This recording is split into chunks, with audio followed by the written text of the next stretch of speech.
when I started getting into the 1900s, you see orphan trains, That's you what I see said. I just made a note about that. What's with all the freaking orphans? Yeah. baby incubators, orphans, Yes. children, 80% child labor, which is interesting because imagine trying to build a Wow. castle with children, like that would never Right. happen.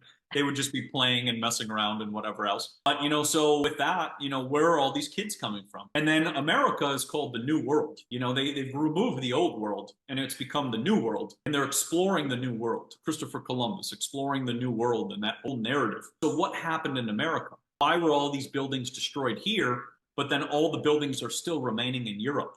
This is a question that people can ask too. But yeah, you see all these babies, you see baby incubators, you see all these things, and then you start to ask, where are all the kids coming from? And where are all the parents? If there's Yeah. all these babies appearing, shouldn't they have parents? And that's where I started to look at all this and go, this looks almost like we're living in the Truman Show. That's the best way to describe it. Totally. And we're taking place in this scenario. There were other scenarios in the past, like you said, but each one had a different timeline. And then now we're here today. And now, as you said, like even Jason with Archaics and everybody else, everybody's unfolding and unpacking everything. And then that's leading down a million more rabbit holes to kind of start asking questions about, wait a minute, this doesn't make sense. This timeline doesn't even mess with this timeline. I found a book from the 1700s where they were